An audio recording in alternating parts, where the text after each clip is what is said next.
Friends success academy में आप सबનું स्वागत है। आज આપણે જોશું પગારની આવક। પહેલા એનું આપણે ફોર્મેટ જોઈએ।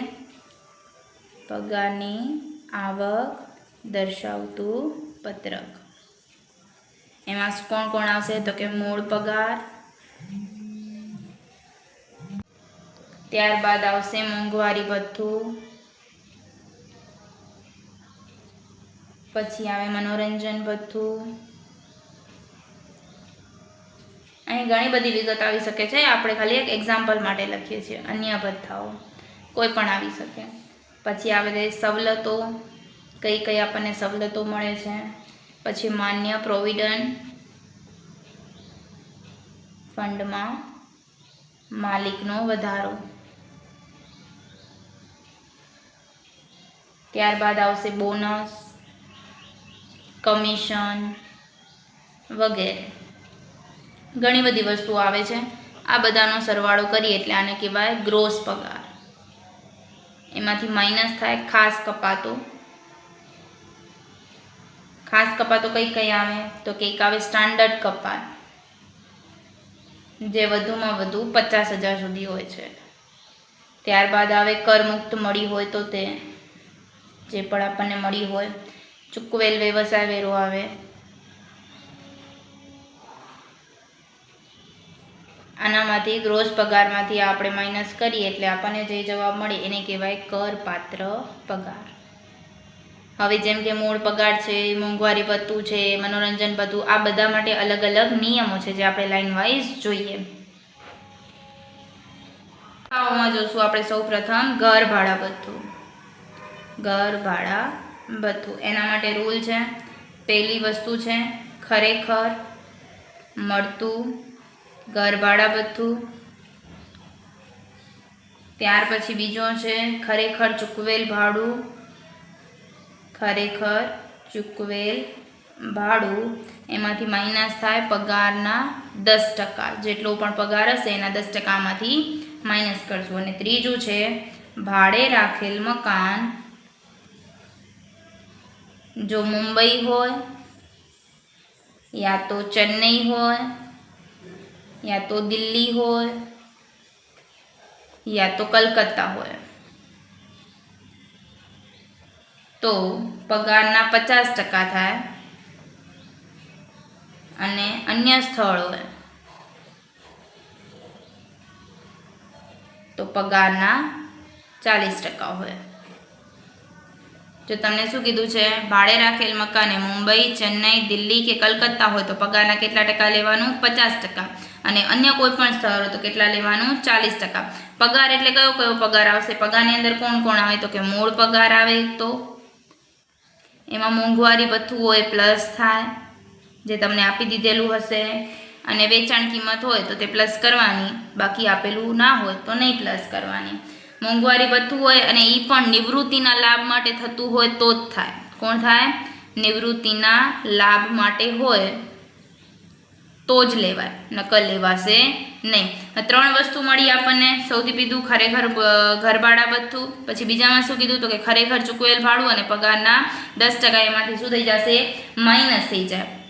ત્રીજું આવ્યું ભાડે રાખેલ મકાને મુંબઈ, ચેન્નઈ, દિલ્હી, કલકત્તા હોય તો પગારના 50% લેવા, અને અન્ય સ્થળ હોય તો પગારના 40% લેવા। પછી જે આવશે રકમ એ તમારી થઈ જશે 3માંથી જે પણ નાનું હશે એ તમારું થશે કર મુક્તિ। 3 પૈકી જે રકમ નાની હોય તે કરમુક્ત ગણાય। તે શું ગણાય? કરમુક્ત ગણાય। બાકીની હશે એ કરપાત્ર થશે। ઘરભાડા ભથ્થાની ગણતરી માટેનો દાખલો ગણીએ। બેંગ્લોરના શ્રી મહેશે નાણાવટીને વાર્ષિક ₹6 લાખનો મૂળ પગાર મળે છે તથા મોંઘવારી ભથ્થું વાર્ષિક 1,50,000 મળે છે, જેનો સમાવેશ પ્રોવિડન્ટ ફંડના હેતુ માટે પગારમાં કરવામાં આવે છે। એણે કીધું છે કરવામાં આવે છે એટલે પગાર મૂળ પગારમાં અહીં આપણે પ્લસ કરવામાં આવશે। તે ઉપરાંત તેમને મોંઘવારી પગાર 96,000 તથા ઘરભાડા ભથ્થું 1,44,000 મળે છે। તેઓ રહેવાના મકાનનું ભાડું 1,50,000 ચૂકવે છે। નાણાકીય વર્ષ 2023-24 માટે કરમુક્ત ઘર ભાડા ભથ્થું નક્કી કરો। એના માટેનું આપણી 3 શરતો છે।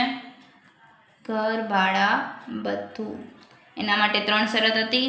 પહેલી શરત શું હતી તો કે ખરેખર મળતું ઘર ભાડા ભથ્થું, ઘર ભાડા ભથ્થું.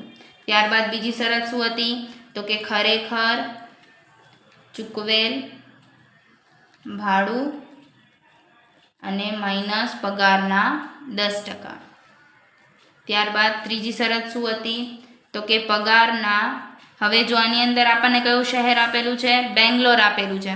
જો મુંબઈ, ચેન્નઈ, દિલ્હી અને કલકત્તા હોય તો પગારના 50% આવે અને આના સિવાય હોય તો પગારના 40% આવશે. ક્લિયર? હવે આપણને કઈ કઈ વસ્તુ આપેલી છે જોતા જઈએ. પહેલું જોઈએ ખરેખર મળતું ઘર ભાડા ભથ્થું. તો ખરેખર મળે કેટલું છે? અહીંયા લખેલું જ છે. મળે કેટલું છે? 1,44,000.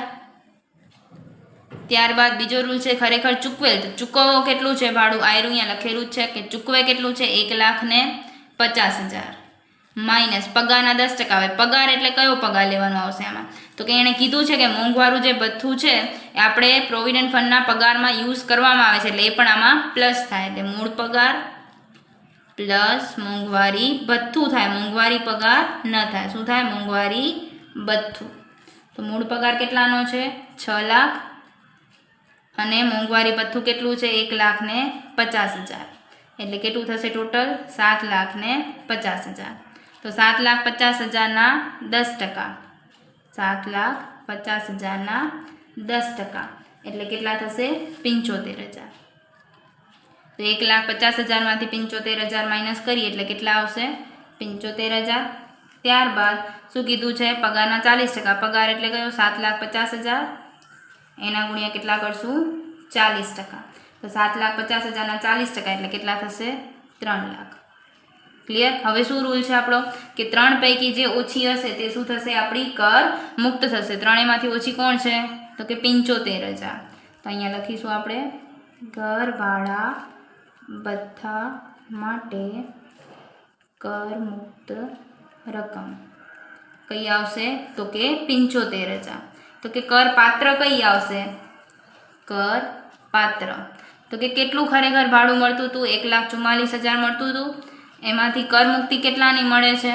તો કે 75,000ની. 1,44,000માંથી 75,000 માઇનસ કરીએ એટલે કેટલા આવશે? 69,000. આ શું થઈ જશે? તમારું કર પાત્ર. આપણે ઘર ભાડા ભથ્થામાં બીજો સમ સોલ્વ કરીશું.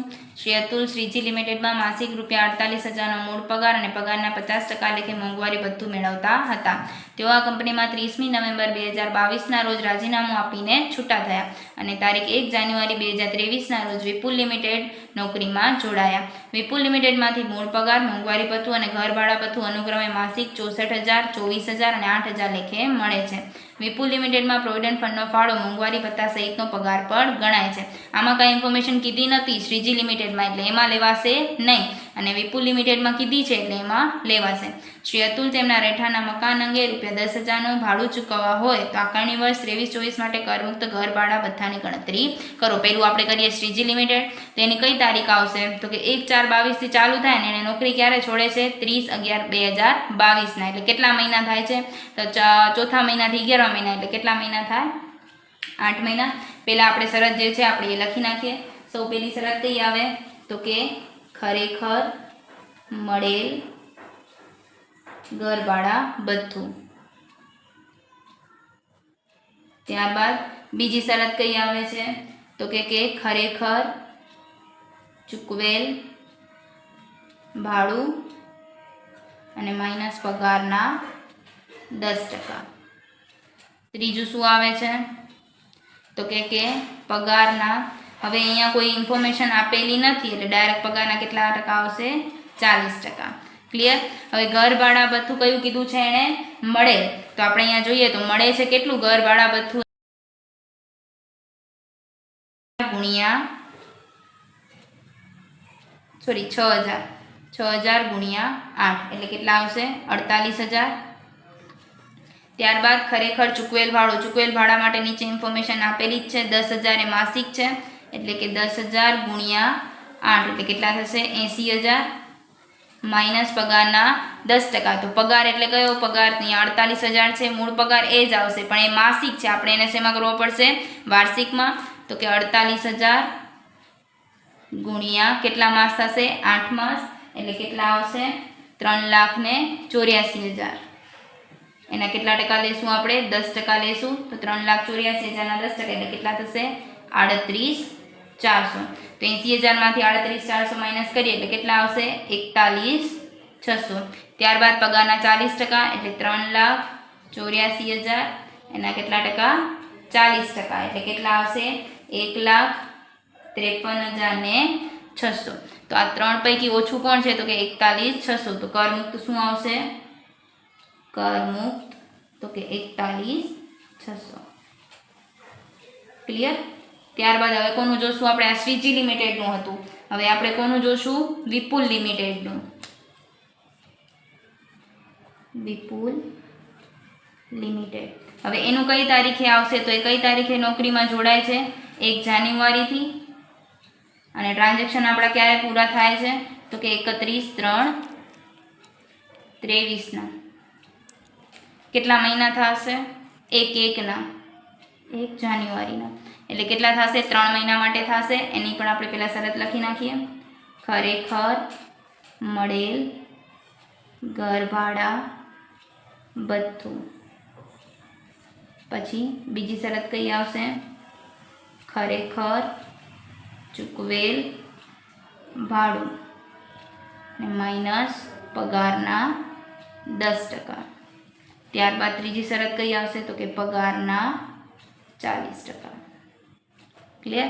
હવે જોઈએ આપણે તો ખરેખર મળેલ ઘર ભાડા ભથ્થું. ખરેખર મળેલ એટલે અહીંયા આપણે આપેલું છે ઘર ભાડા ભથ્થું. મળેલ કેટલું છે? 8,000. તો 8,000 ગુણ્યા કેટલા થશે? 3 થશે. એટલે કેટલા આવશે? 8,000 ગુણ્યા 3 એટલે કેટલા થશે? 8,24,000. ત્યારબાદ ખરેખર ચૂકવેલ ભાડું. તો ચૂકવેલ ભાડું એ આપણને ખબર છે કે કેટલું ચૂકવે છે મહિનાનું? 10,000. તો 3 મહિનાનું થશે. તો 10,000 ગુણ્યા 3 એટલે કેટલા આવશે? 30,000 માઇનસ પગારના 10%. પગાર અહીંયા માસિક આપેલો છે 64,000. પગાર માસિક છે 64,000 એટલે એના ગુણ્યા કેટલા કરશું? 3 કરશું. એટલે કેટલા આવશે? 1,92,000. હવે એમાં પ્લસ શું થશે? મોંઘવારી ભથ્થું થશે. મોંઘવારી ભથ્થું કેટલું આપેલું છે આપણને? 24,000 આપેલું છે. એટલે કે 24,000 ગુણ્યા 3 એટલે કેટલું આવે? 72,000. તો કે 1,92,000 અને 72,000 એટલે કેટલું થશે? 2,64,000. કેટલું આવે? 2,64,000. તો 2,64,000 ના 10% એટલે કેટલા આવશે? 26,400. તો 30,000 માઇનસ 26,400 એટલે કેટલા આવશે? 3,600. ત્યારબાદ પગારના 40% એટલે કે 2,64,000 એના કેટલા ટકા? 40%. એટલે કેટલા આવશે? 1,05,600. હવે આ ત્રણ પૈકી ઓછું કોણ છે? તો કે 3,600. તો કર મુક્તિ કેટલાની મળે? કર મુક્તિ તો કે 3,600. આખો દાખલો તમે જોઈ શકો છો. Thank you.